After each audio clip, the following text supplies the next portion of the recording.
Entonces, este es el título de la clase de hoy, la palabra y los sacramentos como medios de gracia. No se preocupen si encuentran una palabra que no entienden, eh, me la pueden hacer saber, me hacen alguna pregunta y yo con mucho gusto la respondo. Si no se la respondo aquí mismo, se la respondo al final de la clase. La palabra y los sacramentos como medios de gracia. Ahí ven ustedes la imagen de la Biblia abierta, la copa con el vino y el pan que nos recuerda la Santa Cena. ¿Listo? Para todas las personas que están haciendo el curso de membresía es importante recordarles que hacer parte de una iglesia cristiana, ser miembro de una iglesia cristiana es ser reconocido como cristiano por esos cristianos que están ahí. Y cuando yo soy reconocido como cristiano por otros cristianos, tengo comunión con ellos. Comunión significa estar de acuerdo. Comunión significa también amistad, pero comunión también significa participar de la Santa Cena. De hecho, en la Iglesia Católica ese término comunión todavía está acomodado al momento de la Eucaristía. La Eucaristía es la Santa Cena. El hecho de que los católicos usen una palabra no significa que esa palabra no sea bíblica. Hay muchas palabras que sí usan, pero hay palabras que sí están correctamente utilizadas, como por ejemplo la palabra liturgia.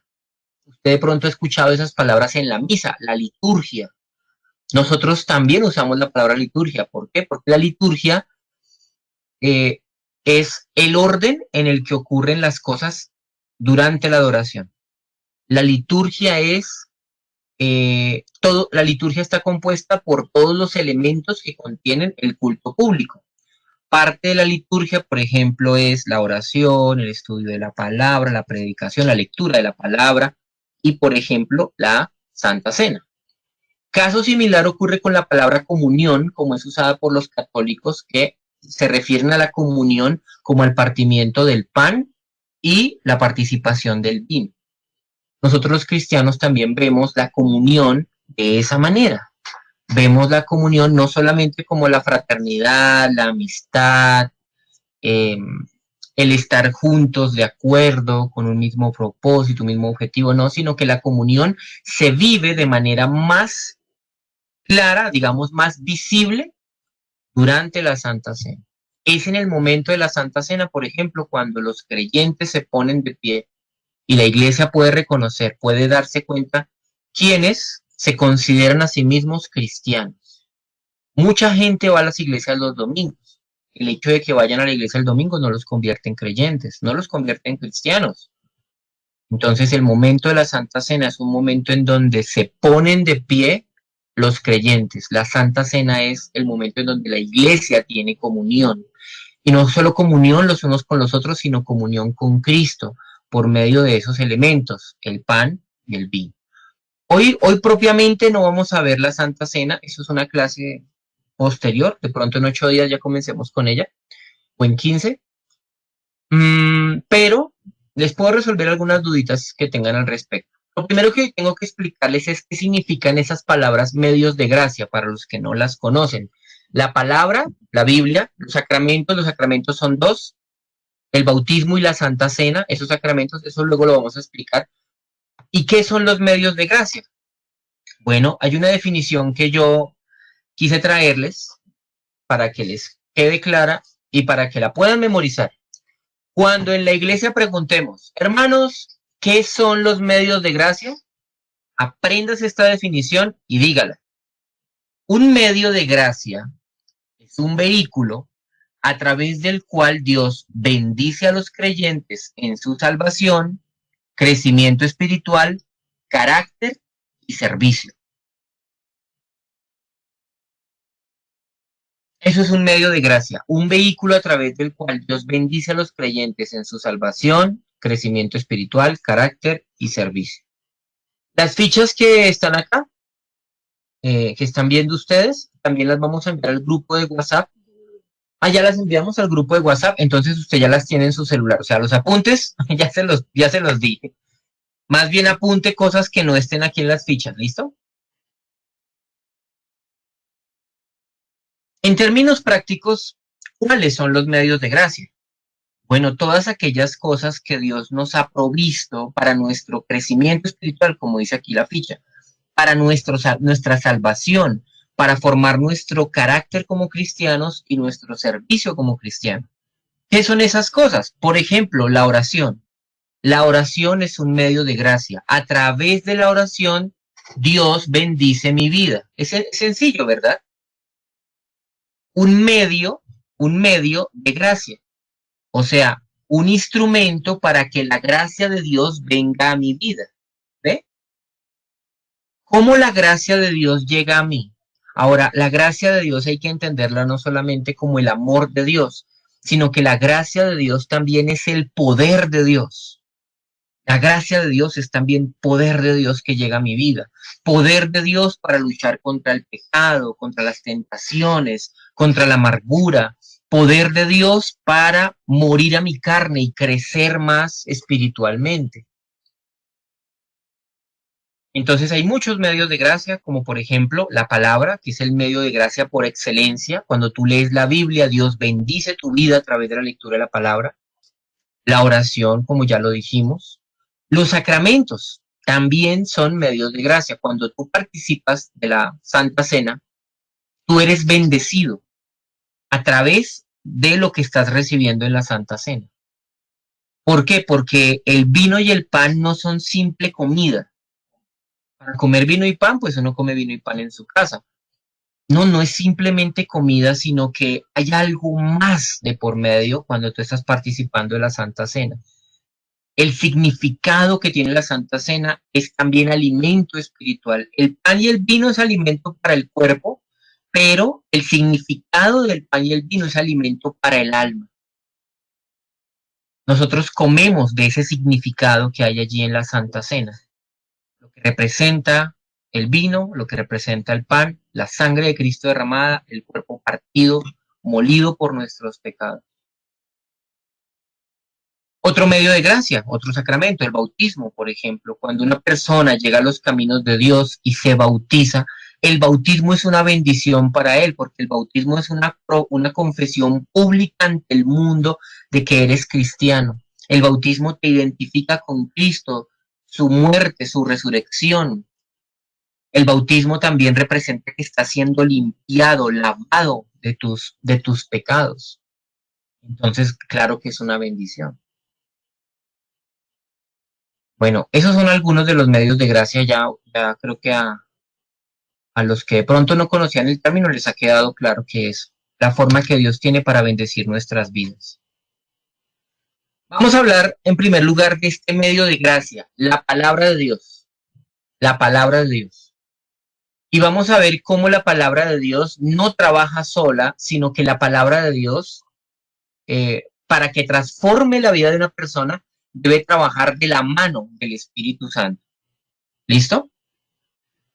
Hay una fichita que yo les puse, dice así: si bien la expresión medios de gracia, si bien la expresión medios de gracia tiene un significado más amplio, como yo se los dije hace un momento, o sea, no es solamente los sacramentos y la Biblia, sino que incluye muchas otras cosas.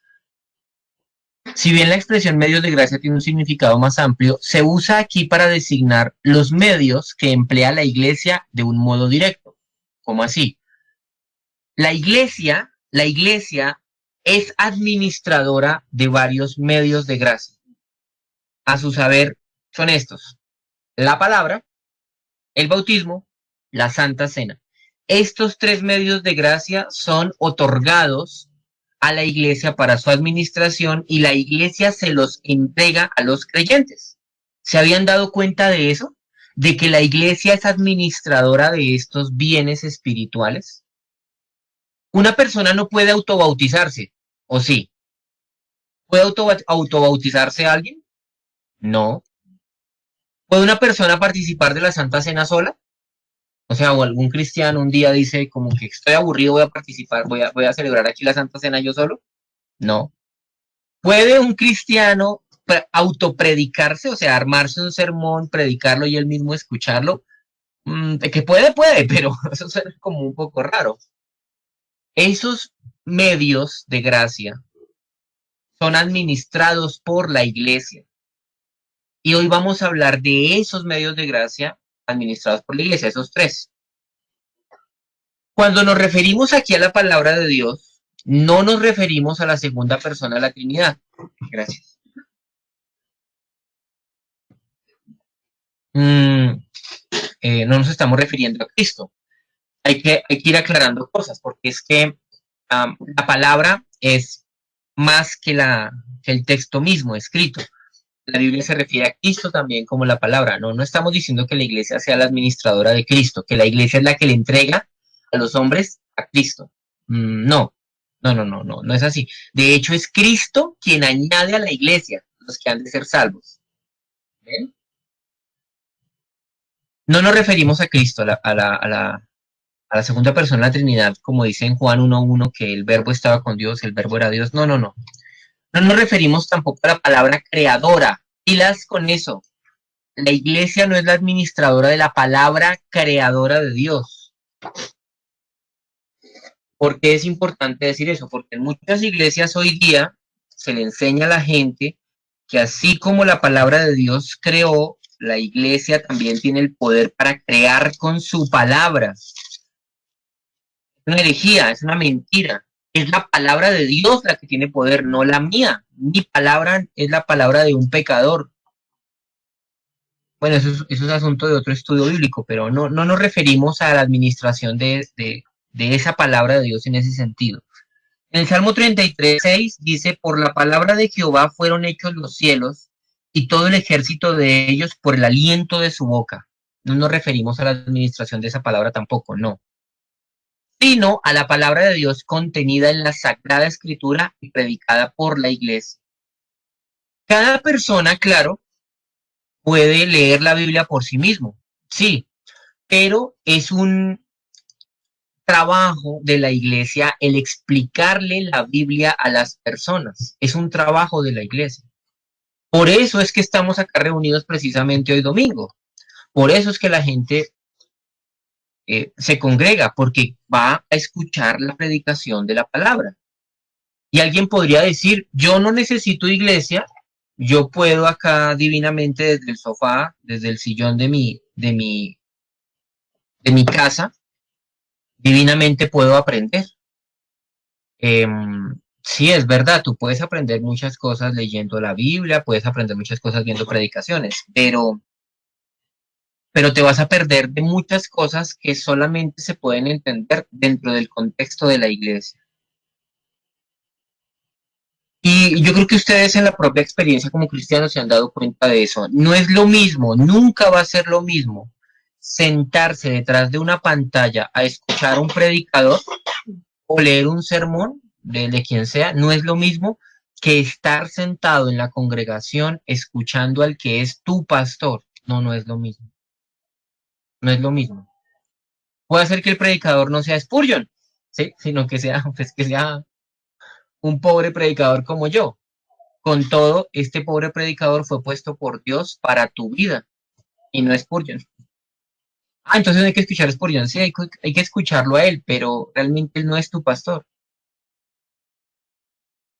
Hay muchas bendiciones que solamente se pueden recibir cuando tú como creyente participas de una congregación y eres enseñado en la palabra por un pastor que se preparó para predicarte la palabra de Dios.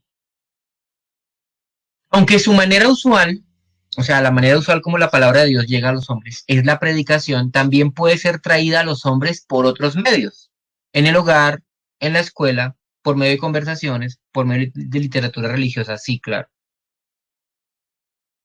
Sí, es verdad, pero la predicación tiene preeminencia dentro de la iglesia. Es la predicación el centro del culto público en realidad. Cuando, eh, cuando los reformadores del siglo XVI empezaron a construir sus capillas, ellos no copiaron el modelo arquitectónico que tenían las parroquias católicas. Si tú entras, por ejemplo, a una parroquia católica, ¿qué vas a encontrar? Tú vas a encontrar en el centro una mesa, ¿cierto? Esa mesa ellos le llaman el altar.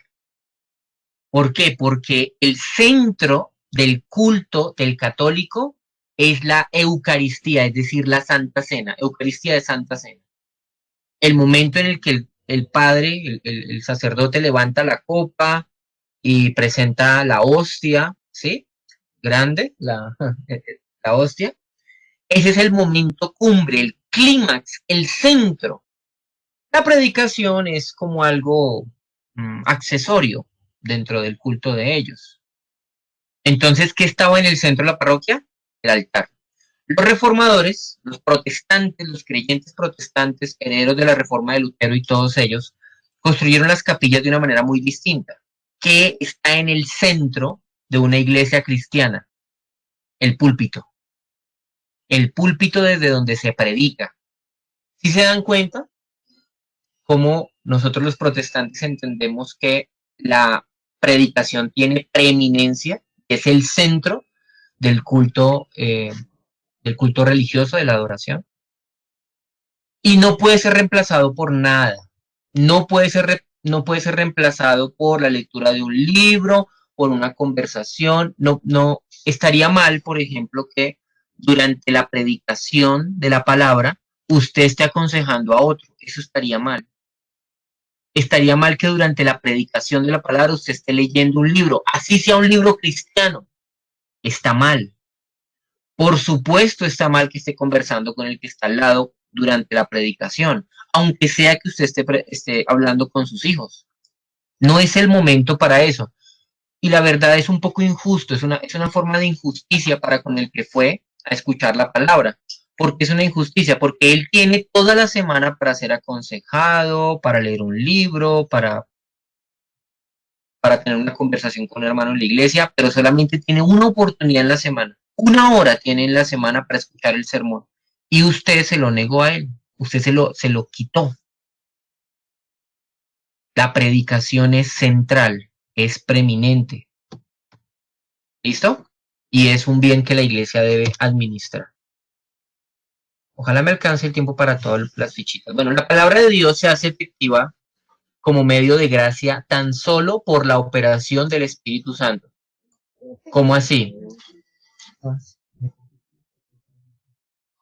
La palabra de Dios se hace efectiva como medio de gracia tan solo por la operación del Espíritu Santo. La palabra por sí sola no es suficiente para obrar la fe y la conversión, pero es el instrumento necesario. Hay que explicar eso. Alguien podría pensar que estamos diciendo que la Biblia no es suficiente cuando la Biblia dice que ya es suficiente. Espérate. Si la Biblia sola fuera capaz de salvar siempre, pues cada persona que abre una Biblia y la lee sería salva, ¿cierto? Siempre, siempre, de manera inequívoca, infalible. Tú quieres que una persona sea salva, entonces regálale una Biblia y dile que la lea. Y ya con eso sabemos que la persona se va a salvar. ¿Es eso, es eso así? ¿Así ocurren las cosas? No. Nosotros sabemos que una persona puede leer la Biblia de pasta a pasta y sin embargo seguir siendo un inconverso. ¿Por qué? Porque es que resulta que la palabra de Dios, cuando transforma la vida de las personas, cuando la palabra de Dios otorga fe, otorga arrepentimiento al pecador, es porque el Espíritu Santo está obrando a través de la palabra de Dios. No importa si el predicador es un supergenio predicando, no importa si sabe mucha teología, no importa si explica el texto de la mejor manera. Al final, el predicador no tiene el poder para convencer a nadie de su pecado, para darle fe y darle arrepentimiento. No tiene el predicador esa capacidad. Esa es una obra del Espíritu Santo. Es el Espíritu Santo quien convence de pecado. Es el Espíritu Santo el que ilumina la mente del pecador para que entienda. Es el Espíritu Santo el que da el don de la fe. Es el Espíritu Santo el que da el don del arrepentimiento. Y lo hace usualmente, ya vamos a explicar eso, usualmente hace eso por medio de la palabra. Y nosotros por eso predicamos la palabra, pero no somos, um, no somos los que otorgamos la salvación al predicar, sino que nosotros sabemos que es Dios quien de manera soberana salva a quien Él quiera salvar. Así pasa entonces que en una iglesia, puede pasar entonces que en una iglesia hay 100 personas que escuchan todas las personas el mismo sermón, pero sin embargo el Señor obra solamente en una de ellas. En una de esas personas el Espíritu Santo trajo convicción de pecado y trajo también fe. Y ese pecador abre sus ojos y ve a Cristo allí en el sermón que se le está predicando. Y Dios obra de maneras tan extrañas. Dios puede salvar con cualquier sermón en el que esté el Evangelio, obviamente. Pero Dios puede usar cualquier pasaje de la Escritura para traer la fe a un hombre. Dios puede usar una genealogía, por ejemplo, de la Biblia, una historia del Antiguo Testamento, una historia del Nuevo Testamento, una carta de Pablo, del libro. Dios ha salvado pecadores a través del libro de Cantar de los Cantares. A través del libro de Job, Dios ha salvado pecadores. Sí, a través de su palabra Él salva, pero es por la operación del Espíritu Santo. ¿Por qué dije yo usualmente? Porque, por ejemplo, en la Biblia tenemos un caso de un hombre que fue regenerado sin que escuchara la predicación de la palabra. ¿Quién fue? Juan el Bautista. Juan el Bautista fue regenerado y lleno del Espíritu Santo estando en el vientre de su madre. Uno, cuando uno escucha historias que cuentan los misioneros, uno sabe de obras extraordinarias que hace Dios, a veces en lugares muy lejanos donde la Biblia no llegó. Dios obra de maneras extraordinarias, regenerando y salvando a hombres allá, porque Él es soberano y lo puede hacer, así como lo hizo con Juan, lo puede hacer con ellos. Sin embargo, esa es la excepción de la regla, es la excepción. Y de hecho el registro que hay de eso no es muy confiable, pero lo que sí sabemos que de manera confiable hace el Espíritu Santo es que a través de la palabra de Dios salva, por medio de la locura de la predicación. ¿Listo? Sigamos. Las dos partes de la palabra como medio de gracia. ¿Cómo Dios usa la Biblia para bendecir a los creyentes con todo lo que yo les dije al principio, con salvación, madurez espiritual, formación de su carácter, ministerio? ¿Cómo Dios usa la Biblia para bendecir nuestras vidas? Podríamos decir que la Biblia bendice nuestras vidas de dos formas. Una, cuando somos convertidos, otra, cuando ya estamos creciendo en la fe. Es decir, una cuando nacemos de nuevo en la regeneración y otra cuando vamos avanzando en la vida cristiana. Les voy a explicar. Aquí están las dos partes de la palabra como medio de gracia. Como por así decirlo, imagínense ustedes que Dios nos va a alimentar. ¿Va? Ya. Imagínense un pan grande. Ese pan es la palabra de Dios y Dios parte ese pan por la mitad en dos porciones y nos da bocados de ambas porciones. ¿Listo? ¿Ya? ¿Ahora sí está claro? ¿Sí? ¿Sí está claro? Bueno, vamos a ver las dos porciones de ese pan que es la palabra. Una porción es la ley. La ley. La otra porción es el evangelio. Como medio de gracia, la ley sirve al propósito de traer los hombres a la convicción de pecado. Claro, la ley me muestra que soy un pecador. Romanos 3:20. Miren allá lo que dice Romanos 3:20. Me imagino que usted tiene una Biblia abierta ahí, escuchándome, con ella abierta. Romanos 3:20 dice así: ya que por las obras de la ley ningún ser humano será justificado delante de él, delante de Dios, porque por medio de la ley es el conocimiento del pecado. Es decir, la ley no me sirve para salvarme.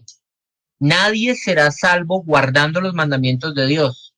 La ley no fue diseñada, no fue dada para eso. La ley fue dada para mostrar la gravedad de mi condición, fue dada para mostrar la gravedad de mi pecado. ¿Listo? Entonces la ley es un medio de gracia que me sirve a mí para saber que soy un pecador. Y eso es una bendición. Pregunto, ¿es una bendición saber que mi pecado es grave? Claro que sí. Alguno dirá, no, imagínese, yo me entero que soy un pecador, pues me voy a poner muy triste. Pues bendito sea Dios por esa tristeza. ¿Es una bendición para ti tener un diagnóstico médico acerca de la enfermedad que tienes? ¿Eso es una bendición? Es una bendición, aunque produce tristeza. Pero peor sería para ti no tener el diagnóstico. La ley funciona como un diagnóstico de nuestra alma para que sepamos lo horribles que somos, lo malos que somos, lo perdidos que estamos, lo lejos de Dios que nos encontramos. Entonces la ley como medio de gracia nos hace conscientes además de nuestra incapacidad para responder a las demandas de la ley. De este modo, la ley es nuestro tutor para llevarnos a Cristo. La ley me muestra que soy un terrible pecador y la ley me sirve para que apunte yo mis ojos a Cristo. Cuando me doy cuenta por medio de la ley que estoy condenado, entonces mis ojos ahora van a mirar al Salvador. Gálatas 3:24, vamos a leerlo allí. Bueno, la palabra ayo realmente no deberíamos usarla tanto como tutorial. Les explico qué es un ayo. Gálatas 3:24. Dice así, de manera que la ley ha sido nuestro ayo para llevarnos a Cristo a fin de que fuésemos justificados por la fe. Algunos decían que ayo, el ayo que aparece allí en Gálatas 3:24, era un maestro al cual los niños eran llevados. El ayo era el maestro al cual los niños eran llevados. Pero resulta que eso no es verdad. Debo corregir acá la ficha. Tutor no es la mejor definición o, o el mejor sinónimo de ayo. No. Resulta que la figura del ayo funcionaba de otra manera.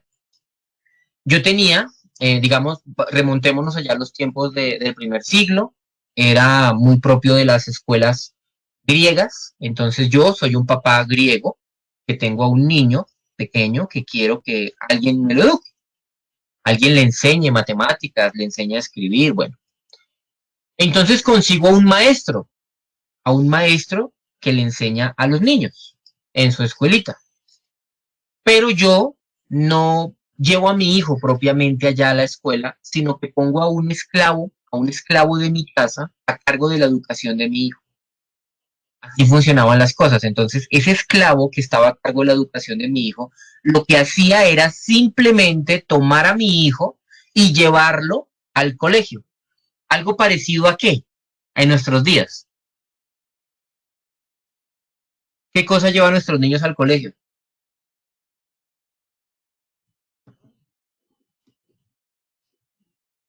¿Mm? No, ¿qué cosa lleva a nuestros hijos al colegio? La ruta escolar, la ruta escolar. Cuando mi hijo se sube a la ruta escolar, ¿él ya está estudiando?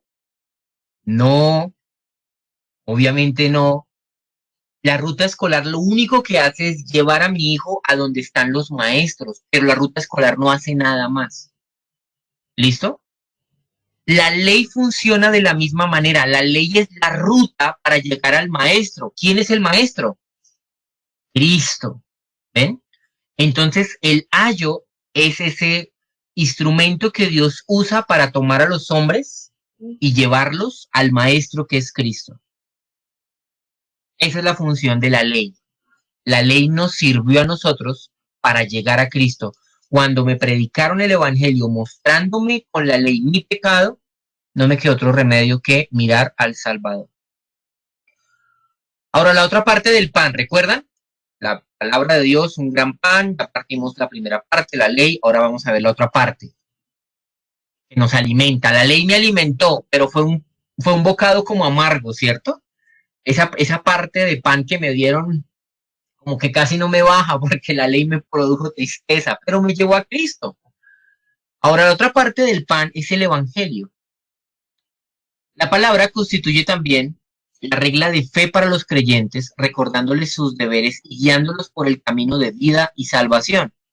El evangelio es la clara presentación del camino de salvación revelado en Jesucristo. El evangelio exhorta al pecador a venir a Cristo con fe y arrepentimiento y promete a todos aquellos que verdaderamente se arrepienten y creen todas las bendiciones de la salvación para el presente y el futuro. Es el poder de Dios para salvación a todo aquel que cree. Esa es la otra porción que seguramente nos sabe más dulce. El evangelio, el dulce evangelio de nuestra salvación que nos mostró a Cristo muriendo por nuestros pecados y salvándonos. Miremos esos textos que están allí. Romanos 1:16. Romanos 1:16. Porque no me avergüenzo del evangelio, porque es poder de Dios para salvación a todo aquel que cree, al judío primeramente y también al griego. Y 1 Corintios 1:18, que dice así: porque la palabra de la cruz es locura en los que se pierden, pero a los que se salvan, esto es a nosotros, es poder de Dios. La ley tiene un poder. ¿Para qué tiene poder la ley? Acuérdese de esto siempre, la ley tiene poder para condenar. La ley es poderosa para condenar. ¿Por qué? La ley deja bajo condenación a todos los hombres. La ley nos demuestra a todos que estamos en condenación. Ese es el poder de la ley y necesitamos estar expuestos a ese poder. El evangelio tiene poder, pero ya no para condenar, sino ¿para qué? Para salvar. El evangelio es poderoso para salvar, la ley es poderosa para condenar, pero se necesitan de los dos juntos cuando se predica para que el pecador conozca su condición, se arrepienta de su pecado y ponga su fe en Jesucristo. ¿Listo? Bien, sigamos. Ya vimos entonces la palabra como un medio de gracia. Vimos cómo la palabra de Dios nos bendice a través de la ley, a través del evangelio. Bueno, vamos a hablar de los sacramentos ahora. Hablamos de la palabra, ahora vamos a hablar de los sacramentos, que son dos: la Santa Cena y el bautismo. Después vamos a explicar por qué no tenemos más sacramentos. La palabra de Dios es completa como medio de gracia, pero los sacramentos no lo son sin la palabra. ¿Se dieron cuenta cómo la palabra de Dios es suficiente para el creyente? Obviamente, cuando el Espíritu Santo está obrando allí a través de la palabra. Los sacramentos en sí mismos, solos, sin la palabra, no pueden hacer nada. O sea, el hecho de que usted sirva vino y parta un pan, ¿eso ya lo bendice a usted? No. El sacramento tiene que estar acompañado de la palabra para que tenga un significado y sea una bendición, sea un medio de gracia. ¿Listo? Entonces, hay una diferencia, hay tres diferencias, ya las vamos a ver, en cuanto a la palabra de Dios como medio de gracia y los sacramentos como medios de gracia. La palabra de Dios es completa como medio de gracia, pero los sacramentos no lo son sin la palabra. Esto tiene que ser mantenido en oposición a los católicos romanos, quienes enseñan que los sacramentos son medios esenciales de salvación. Pilas con eso. El católico enseña que si no te bautizaste, no eres salvo. Que si no hiciste la primera comunión, no eres salvo. Por eso ellos insisten mucho en que la gente participe de esos sacramentos, porque ellos creen, los católicos creen, que los sacramentos son los que otorgan estos beneficios espirituales. Pero los sacramentos en sí mismos no sirven para nada si no van acompañados de la palabra. Esa es otra razón por la cual no bautizamos niños.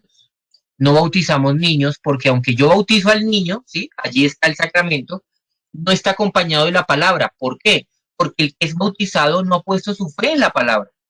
El que está siendo bautizado entiende lo que está haciendo, entiende la palabra de Dios que nos manda a bautizarnos, ¿entiende eso? No. Entonces por eso no bautizamos niños. La palabra y los sacramentos difieren en los siguientes detalles. Vamos a ver tres detalles en los cuales difieren. Número uno, la palabra de Dios es absolutamente necesaria, mientras que los sacramentos no lo son.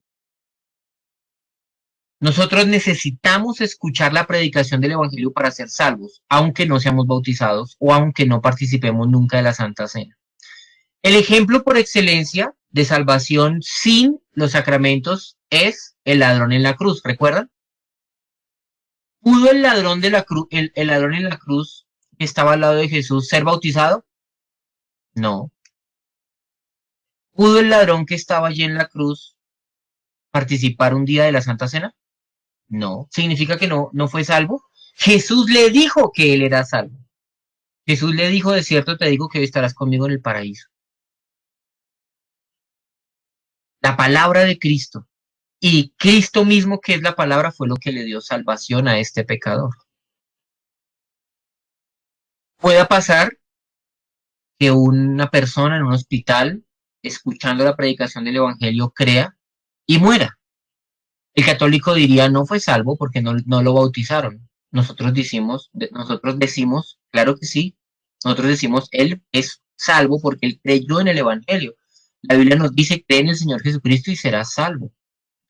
En segundo lugar, la palabra sirve para engendrar y fortificar la fe, mientras que los sacramentos solo pueden fortificarla, no engendrarla. ¿Cómo así?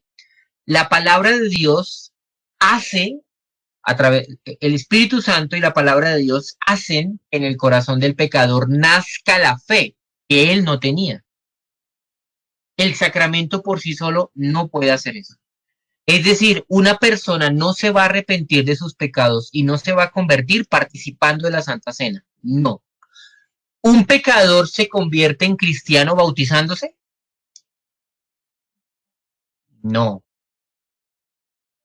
¿Qué va primero, la fe o el bautismo? La fe, ¿cierto? La fe, no el bautismo. No es bautícese para que crea.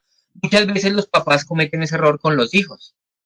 Se enteran que en la iglesia van a haber bautismos y le dicen al hijo, mijito, vaya bautícese para que usted sea cristiano.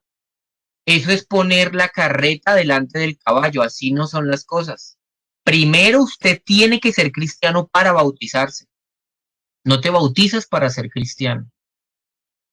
Entonces, si ven cómo la palabra de Dios sirve para engendrar y fortificar la fe, la palabra de Dios hace que la fe nazca y la fortalece. Los sacramentos fortalecen la fe. Tu fe es fortalecida cuando participas de la Santa Cena o participas del bautismo, pero participar de la Santa Cena no produce fe en ti, ni ser bautizado produce fe en ti. No, esas cosas tienen que estar presentes. En tercer lugar, la palabra es para todo el mundo, mientras que los sacramentos son solo para los creyentes. Esa diferencia es muy, digamos, muy evidente. ¿Quiénes pueden ir a escuchar la predicación el domingo? ¿Quiénes? ¿Los cristianos solamente o quiénes? Todos, ¿verdad? Todos pueden ir a escuchar la predicación. El ateo, bienvenido el ateo. Bienvenido. Las puertas están abiertas para ti, señor ateo. Bienvenido. Siéntate ahí. Para el agnóstico, bienvenido. Siéntate. Hay una silla especial ahí, los sugieres te van a acomodar. Para el más notable y famoso de los pecadores, bienvenido. Sigue, siéntate. Hasta un reggaetonero, bienvenido. El Señor puede perdonar todos los pecados, bienvenido. Todos pueden entrar, bienvenidos. Pero cuando es el momento de participar de la Santa Cena, solo los creyentes participan de la Santa Cena. Cuando llegó el momento en que esa persona se reconoce como cristiana, solo en ese momento la podemos bautizar. ¿Listo? Bien, ojalá esas diferencias hayan quedado claras. Las diversas partes de los sacramentos. Los sacramentos tienen tres partes al menos, las vamos a ver hoy. Número 1, la señal visible o externa. Cada uno de los sacramentos requiere un elemento externo. Agua en el bautismo, pan y vino en la cena del Señor. El que recibe estos signos externos recibe el sacramento. Es decir, la Santa Cena no puede ser celebrada sin pan y vino. No puede. No es un pan espiritual y un vino espiritual. De hecho, la Santa Cena que celebran los católicos es una Santa Cena mocha, incompleta. ¿Por qué? ¿Por qué? Porque la Santa Cena del católico está mocha.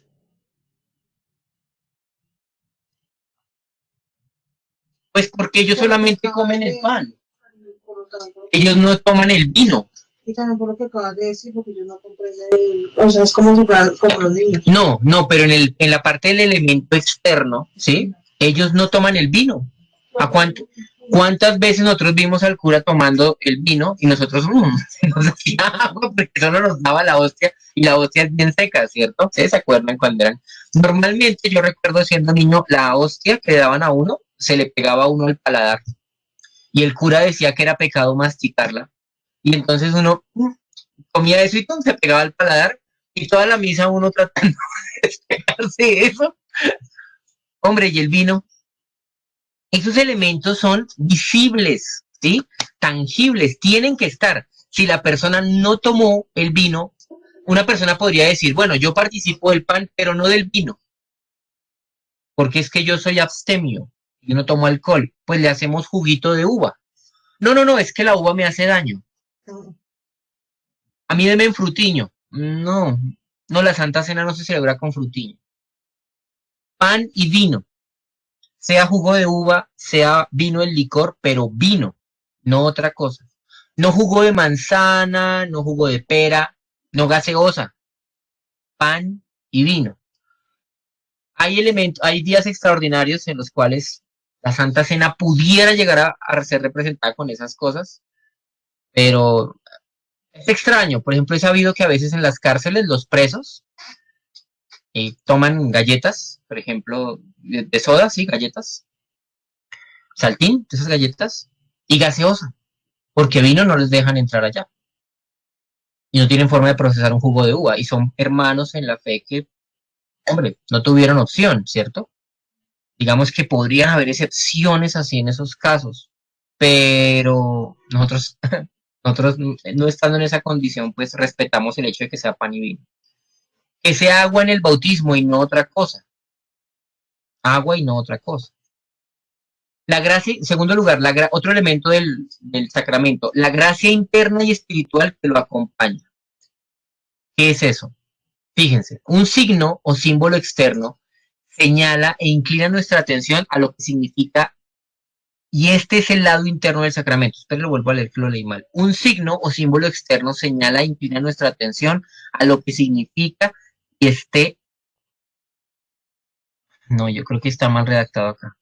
Bueno, lo que quiero decir con esto que escribí acá es que cada vez que nosotros vemos el pan y el vino, no es solamente pan y vino para nosotros, sino que representa algo que está detrás de ese pan y de ese vino. Un significado que tiene que ver con el evangelio, siempre está allí incluido. Es decir, hay como una doctrina representada dentro del pan y el vino y hay una doctrina representada dentro del bautismo. Por ejemplo, en Romanos 4:11, miren Romanos 4:11. Romanos 4:11. Hay una doctrina allí como guardada, encriptada, dramatizada en el símbolo de la Santa Cena. Romanos 4:11. Dice así, hablando de Abraham, y recibió la circuncisión como señal, como sello de la justicia de la fe que estuvo estando aún incircunciso, para que fuese padre a todos los creyentes no circuncidados, a fin de que también a ellos la fe les sea contada por justicia. ¿De qué se está hablando allí? De la circuncisión. La circuncisión era un sacramento del Antiguo Testamento y era un sacramento que señalaba, apuntaba hacia la justificación por la fe. Abraham creyó a Dios y le fue contado por justicia y después fue circuncidado. Esa es otra razón por la cual nosotros creemos que no hay que bautizar niños. La circuncisión del Antiguo Testamento, de alguna manera, ahora es el bautismo en el Nuevo Testamento. Y la circuncisión para Abraham fue, primero Abraham creyó en Dios, recibió la justicia por la fe y después fue circuncidado. Nosotros, que somos hijos de Abraham, espirituales, con el propósito de imitar la fe de Abraham, primero creemos en el Evangelio y después somos bautizados. El perdón de los pecados, que aparece en Marcos 1:14. Nosotros vemos la doctrina del perdón de los pecados en Marcos 1:14. En Marcos 1:14, sí.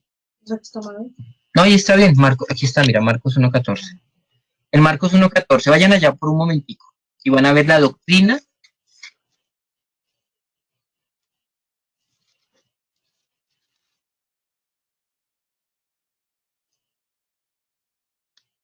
Marcos 1:14 y 1:15. Después que Juan fue encarcelado, Jesús vino a Galilea predicando el evangelio del reino de Dios diciendo: el tiempo se ha cumplido y el reino de Dios se ha acercado, arrepentidos y creed en el evangelio. Nosotros cuando vemos la copa y vemos el vino, nosotros de alguna manera estamos entendiendo que allí dramatizado está el arrepentimiento, y cuando nos acercamos a participar del pan y del vino, estamos recordando la primera vez que cumplimos nosotros estas palabras, la primera vez que nos arrepentimos y creímos el evangelio. Es, por así decirlo, un momento de renovar nuestra fe, de renovar nuestro compromiso con Cristo. Marcos 1:4. Marcos 1:4 dice: bautizaba a Juan en el desierto y predicaba el bautismo de arrepentimiento para perdón de pecados. El bautismo de Juan era un bautismo diferente al de nosotros, pero se dan cuenta que habían elementos allí que estaban escondidos, por así decirlo, detrás del bautismo. La gente iba a que Juan los bautizara porque Juan era un excelente limpiador de personas. Él tiene una esponjita con la que los dejaba muy limpios. No, la gente iba a bautizarse porque mediante el bautismo estaban reconociendo que eran pecadores y que tenían que arrepentirse. 10 y 25. Ay, se me fue el tiempo y no alcancé. Bueno, miramos la última. En tercer lugar, la unión entre el signo, lo que significa. Esto último constituye realmente la esencia del sacramento. Cuando el sacramento es recibido con fe, la gracia de Dios lo acompaña. El sacramento puede ser definido de este modo: es una ordenanza santa instituida por Cristo, en la cual la gracia de Dios en Cristo es representada por medio de signos visibles, siendo sellada y aplicada a los creyentes, quienes a su vez expresan por medio de ellos su fe y obediencia a Dios. Es una definición un poco larga, pero es la mejor definición que podríamos tener de lo que es un sacramento. Allí la gracia de Dios está presente. No es pan y vino simplemente, sino que hay una presencia especial de Dios en esos elementos. No es simplemente que una persona se bañó y se quitó lo sucio, no, sino que allí está Dios recibiendo a ese creyente en su familia, dentro de la iglesia, y diciendo también de alguna manera públicamente que ese hombre es un cristiano. Bueno, me quedaron, venga, les digo, me quedaron me quedó una fichita. Me quedaron 2 fichitas. Vamos a verlas en 8 días. En 8 días volvemos a repasar esta que están viendo acá en sus pantallas, las diversas partes de los sacramentos. En 8 días volvemos a estudiarla y estudiamos también los sacramentos del Antiguo y del Nuevo Testamento en 8 días. ¿Listo?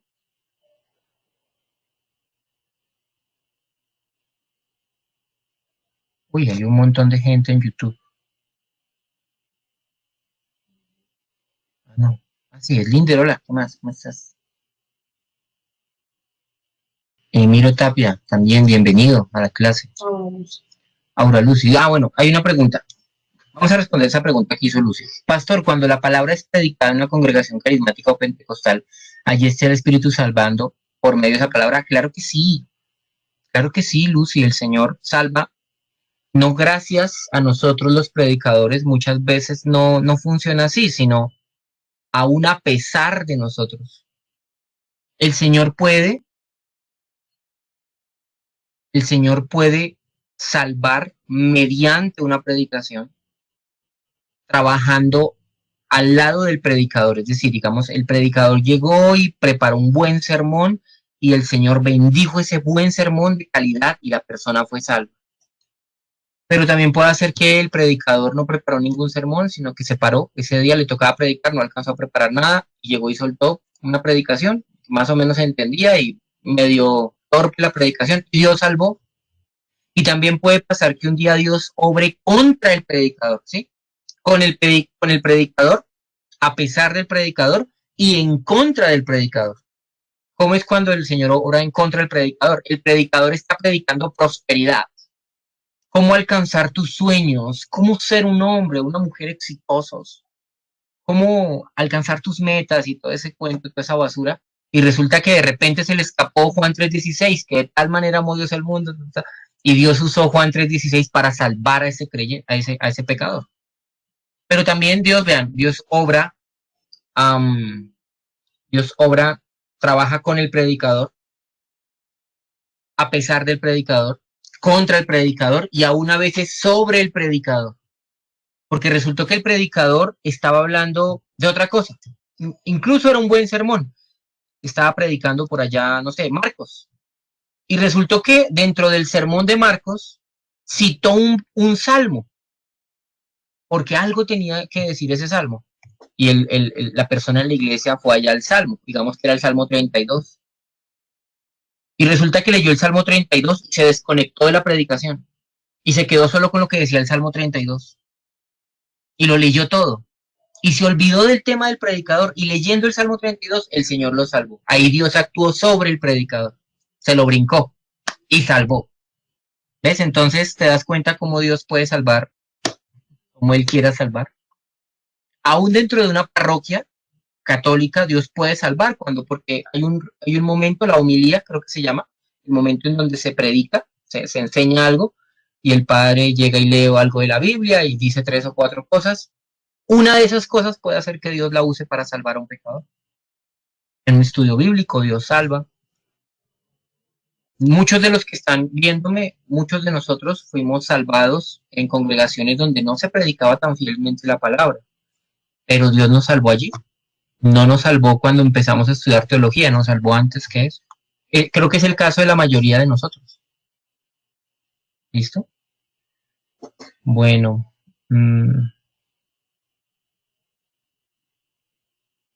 Listo ya, se acabó la clase. Se acabó la clase, no sé si hay una persona. Ah, ya. Una pregunta, Sarita, me pregunta, ¿una persona puede bautizarse varias veces hablando de cristianos? Depende. Yo creo que no es necesario.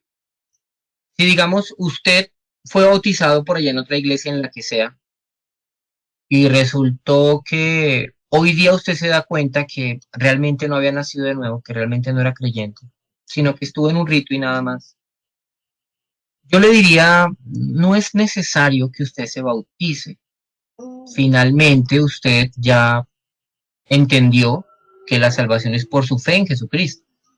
Sin embargo, si en su conciencia usted se siente que le hace falta, por ejemplo, seguridad en cuanto a la salvación, usted siente que quedó mal bautizado, por así decirlo, porque en esa época usted era un muchacho inmaduro que no entendía nada, y usted ve el bautismo también como una forma de ahora sí vivir como un verdadero creyente.